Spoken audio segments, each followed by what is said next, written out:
Is the Prague castle turning into a house of cards, with the foreign minister Petr Macinka threatening President Pavel to destroy him politically so that it will go down into the history books or the books of political science, expressis verbis? The story of cohabitation in Czech Republic turns to an ugly page. My name is Wojciech Przybylski, Editor-in-Chief of Visegrad Insight. Welcome to the Visegrad Insight podcast. We bring you global experts on the future of democracy, security and economy. The leading voices from Central Europe and on Central Europe. Hosted by editors of Visegrad Insight. Powered by Respublika Foundation from Warsaw, Poland. It's Tuesday, 3rd of February 2026. And I'm joined by Pavel Havlíček, an expert of the Association for International Affairs AMO in Prague, Czech Republic, one of the independent think tanks, and Pavel also our Visegrad Insight Fellow that we've collaborated on a number of texts and projects in the past and looking forward also to the future. Hello, Pavel. Hello. Thank you so much for having me. In this episode, we particularly focus on the case of a clash between the Foreign Minister Petr Macinka and President Petr Pavel. At the end of January, we reported also this in the weekly outlook of Visegrad Insight. There was a clash, and we elaborated this story at the end of last week as well, between Petr Pavel and Mr. Macinka. It became sort of a scandal because President Pavel accused the foreign minister of a blackmail and announced that he's expecting a criminal case or a prosecutorial investigation into blackmail or extortion, something that we could describe the episode of a House of Cards scenario in which Petr Macinka has tried via SMS make unprecedented pressure on an advisor of President Pavel, in which he announced that he will destroy the president. Pavel, I think that it's time to bring you forward and explain us the context and the meaning of those actions, and also how they have been unfolding in the public in Czech Republic since then. Thank you so much, Wojciech, for outlining the bigger picture actually that we have been seeing for quite a few weeks by now, actually, since the elections at the beginning of October. But really, things, as you mentioned yourself, went ballistic just last week on Tuesday, on the 27th of January, when there was a sort of emergency last-minute press conference organized by the Prague Castle, by the presidential office, in which the president revealed the amount of pressure and actually very concrete SMS texts, or rather signal messages that were shared between Minister Macinka, Minister of Foreign Affairs Petr Macinka, and the advisor to the Prague Castle, Petr Kolář. So this was the channel through which actually the foreign ministry tried to exercise pressure on the presidential office. One might ask why. The reason is relatively simple: because of the presidential refusal to name one of the key figures within the motorists movement, the nominal chairman of the party, Filip Turek, into the office, ministerial office, namely the Ministry of Environment, for which the MFA and Petr Macinka, as the chairman of the party, has tried to use all potential sort of pressure tools and sort of instrument that he has available and the government has available to essentially blackmail the president, and for which the president said, enough is enough, I am revealing this and I'm submitting that to the law enforcement for further investigation. So this was really when things escalated. Yeah, and exactly, this escalated, and it shows cracks in the foundation for also foreign and security policy, because both president and the foreign minister perform and in a way coordinate, but in the given case rather compete for power. So this is an example of a negative effects of cohabitation when both come from different parties. Wouldn't you agree? I definitely agree. Of course, in our constitutional setup, the president is a person that is supposed to be somehow above politics, so above the everyday parliamentary business, the political day-to-day issues. Of course, he is the chief sort of person to represent the country externally. This is what the constitution says and mandates to him. But at the end of the day, and what is really complicated here, that it is the government actually that is taking the executive role in conducting the foreign policy. So what you very rightly hinted on has been something of a cohabitation, and Petr Macinka actually in this very vivid text that he composed and sent, and this was revealed, referred to an extreme case of cohabitation that will enter the textbooks of politics. This is quote unquote what he exactly mentioned to Petr Pavel. So this is exactly what you very rightly hinted on. So the government and the Prague Castle should to some degree actually agree on who does what, who actually takes which responsibility, and how are they actually able to collaborate, because on a number of issues, from naming and confirming for example, diplomats for external representation of the country abroad, to attendance of European councils, or even NATO summits. So these are all matters that both of the parties, they need to agree. What resulted from this confrontation so far is the latest announcement of Petr Macinka, who publicly proclaimed that he will ignore the president and he will ignore the presidential office. So this is actually really an unprecedented situation, and what I call it is definitely a constitutional crisis that we just entered just last week on Tuesday, as I mentioned. What is very interesting, and you already hinted on this, is that this position is not by far uniform within the government. It's composed of three parties, from which definitely the biggest and strongest one, the movement of Andrej Babiš of ANO, is actually most of the sort of conciliatory and somehow trying to find some kind of a common ground with the presidential office, because they realize that both of the other institutions constitutionally that are relevant in this case, meaning the upper chamber of the parliament, which is held by the opposition, and the presidential office, if they play in opposition to the lower chamber and the government itself, they will find it very difficult to pass legislation and to really realize the practical conduct, as you mentioned, of foreign and security policy. Hi, if you're enjoying this episode, why not subscribe to Visegrad Insight? This gives you access to all our latest content online, as well as to our live and online events. You can use our special promo code for Visegrad Insight podcast listeners to get 35% off. Just go to visegradinsight.eu, choose a yearly subscription, and apply code Visegrad35. And now, back to the podcast. Let's move in a moment to the domestic politics and exactly the points that you raised about the power or the strength of the Andrej Babiš government, the coalition government, and into the nitty-gritties of the political sociology that dictates certain moves of political parties. But before that, I wanted to close the first part of this interrogation on the foreign and security policy of Czech Republic. How serious do you assess that is?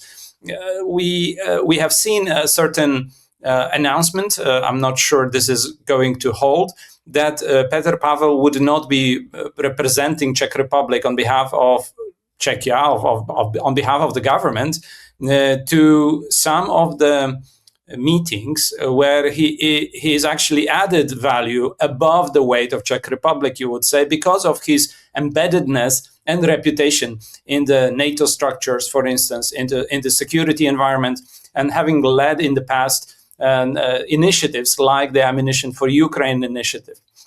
And this happens in the context also of Czechia not meeting the newest NATO pledge of increasing the NATO budget to 5%, which was already a decision of the government in the budget for 2026. So am I reading the developments right? Where is what else can go wrong in this security and foreign policy for Czech Republic? Unfortunately, a lot. And I think you are reading the situation very well. And this is actually what, for example, from the attending of the NATO upcoming summit in Turkey, makes quite a hot potato, I have to say, because imagine that you are in a shoe of whoever actually travels to the NATO summit, meets with, say, Donald Trump and others, and not really delivering the figures. So even for the presidential office and the president himself, Petr Pavel, this would be quite a delicate situation to handle, right? He normally, there is an agreement that it is the president that attends,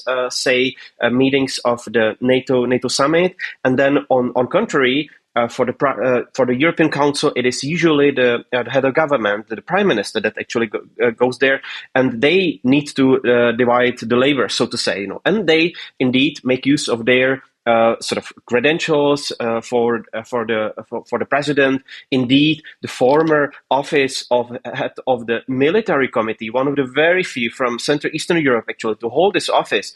This is really a very reputational matter actually to go to deliver, to represent the country within this environment. So, but then at the end, and on the other hand, I definitely agree that this is a very delicate situation, especially when the president tries to do that following the defense and security portfolio. And in that realm, just on Monday last week, there were quite unprecedented cuts announced actually by the government. We are, and I will remind of this, we are in a budgetary provision period, which will most likely last until the end of March. But the newly submitted budget, which is a review of the previously submitted by the previous sort of ousted government of Petr Fiala, it's much in many respects going down with important budgets. And this is not only the overall budget for security and defense, which is from 2.35, meaning the gradual increase leading to the 3.5 for the hardcore military investments going back to 2%, effectively preventing any kind of development and kickstarting any new initiatives, such as what the government spoke about, the drone wall, which we wanted to learn from Ukrainians, or even the anti-rocket, anti-missile sort of a defense shield. Nothing of that, nothing of these initiatives would eventually materialize with these funds. This would be just enough, to really cope with the existing sort of payment schemes, and again, to remind of this, we are already legally obliged, and this was reconfirmed by the government, that we will continue buying the F-35 from the Americans, and there is already a series of installments, we again will invest in installments of into military equipment with Germany and Sweden. We are for both. We are buying on the one hand tanks, Leopard tanks from Germany, and then also there are future investments going in cooperation with Sweden. So Czechia has been kind of a catch-all party in that sense, trying to really drag the partners in our favor, buying equipment from them. But this also means that we already pledged that we will invest so much, and this will exactly be at least 2%. So in that sense, very delicate matter and very difficult to sustain that, especially when considering the other international sort of obligations and places where the country needs to be represented. This is a very hot potato issue right now. Yes, and I would also add that Czechia is one of the countries among Central Eastern Europeans, not the biggest, but still a recipient of SAFE funds for developing procurement and potentially boosting small, medium defense companies that are dominant in Central Eastern Europe.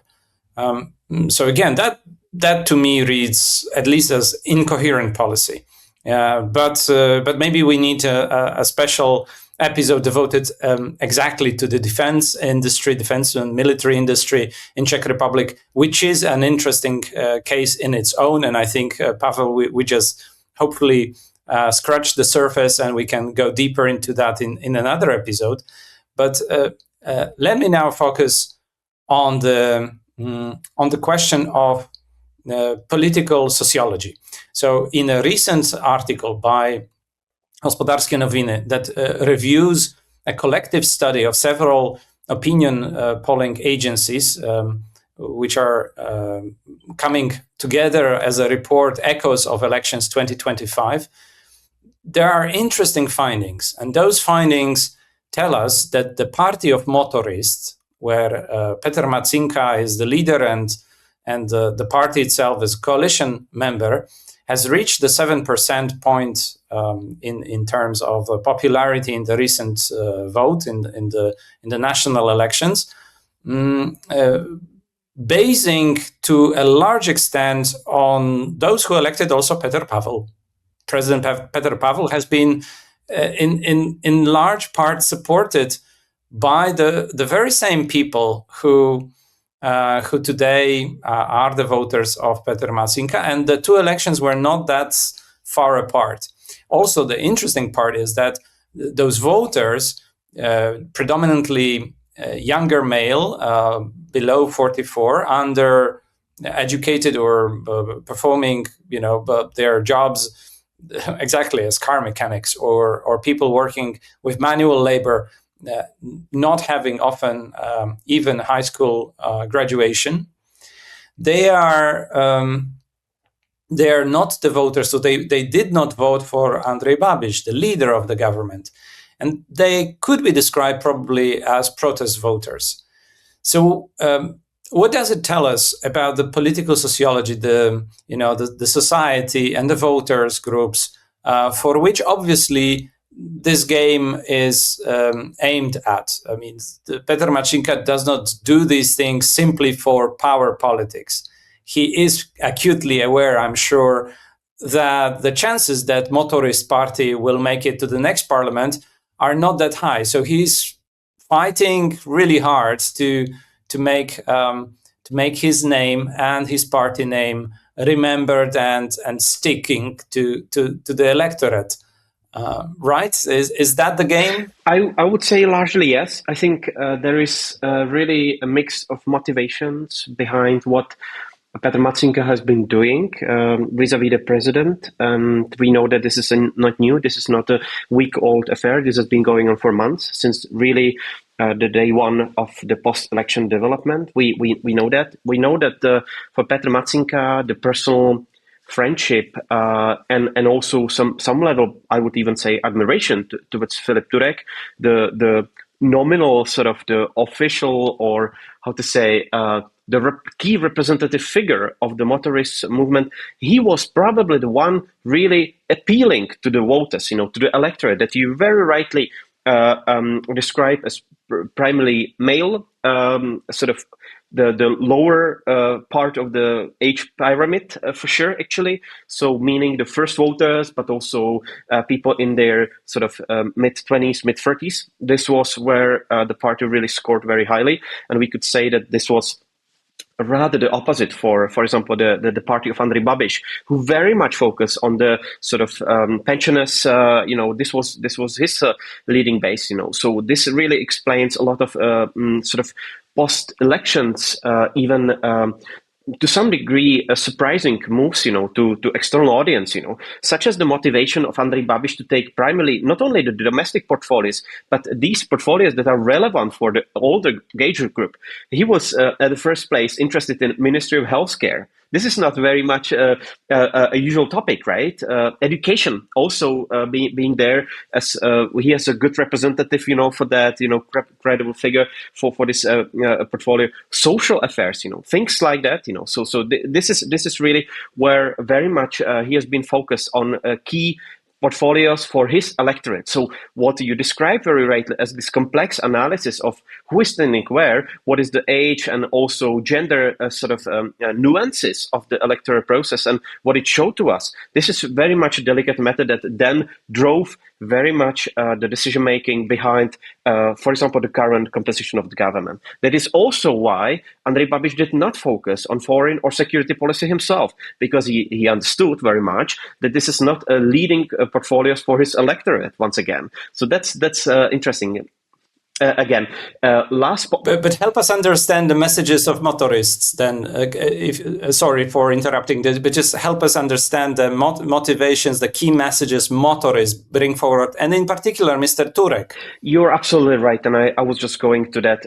So again, driving from this logic, it will not surprise you that the number one portfolio that the motorists were interested in was the Minister of Environment. Again, very surprising to the international audience, but if you have in your DNA, and if you are, I would even dare to say, single party issue, sort of single issue party, meaning the Green Deal, this is a no-go zone, we will make a stop to it, we are standing up for combustion engine and against the ban, we are very much this country and party for, this normal people that like to drive their car to work and elsewhere. So this is really what has been their positioning. And then one of the key messages, as you mentioned. So this is exactly for the younger generation, people in their 20s, buying the first car. There is also some level of macho culture, I have to say very, very openly, both represented by Filip Turek, but also to a lesser degree, definitely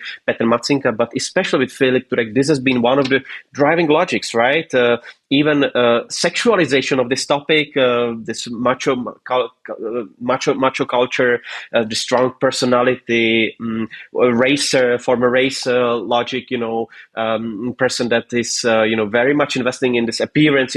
This has been something that very much resonated with parts of the electorate, and not only male, but also female, I have to say. So I heard these stories as well. So that's actually what has been one of the driving logic. And then actually, the Ministry of Foreign Affairs, falling to them, that has been rather a surprise, I have to say. And this also it helps explain why, for example, Petr Macinka has not been quite much more resolute in cutting off even some of the sort of deep state structures within, because he needs them. He was not preparing for this office. He was preparing for taking over the Minister of Environment and then simply leading both of the ministries, but above all, the Ministry of Foreign Affairs, which is really one that is sort of so important in many of the international contexts. And nowadays, with so much escalation in the world, that is actually something that is really, many of us are actually scratching our heads. What's going on, and how far some of the changes are even going to lead,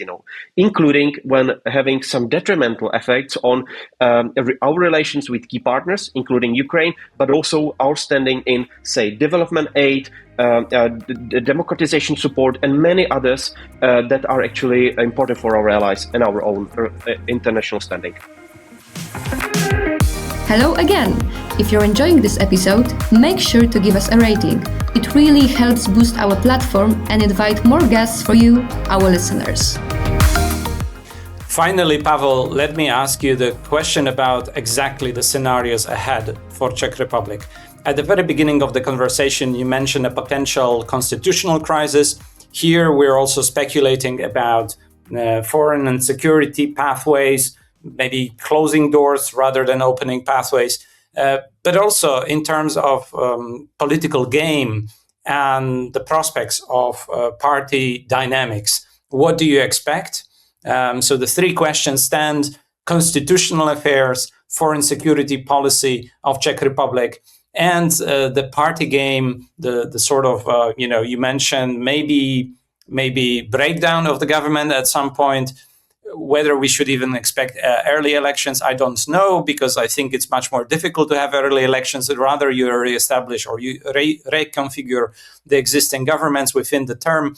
What in these three domains to expect from Czech Republic political playbook? Let me take the crystal ball here. Of course, there's many uncertainties. It's very hard to predict, and there are even like different schools of thought actually how this will develop. But to start with the first one, constitutionally, I think it will be very, very hard actually, and the relations between especially the motorists for themselves and the Prague Castle, they will continue to be tenuous as long as basically the Prague Castle will not bog down and essentially nominate and allow Filip Turek to take over the portfolio of the Ministry of Environment, for which now he is actually a special government's envoy, sitting in the ministerial office, actually. So that's just for the context. So this will this will drag on, and this extreme case of cohabitation will be definitely something that the motorists for themselves, they will like to push. But definitely, and I would like to add this, is definitely the case that Andrej Babiš will be interested in toning down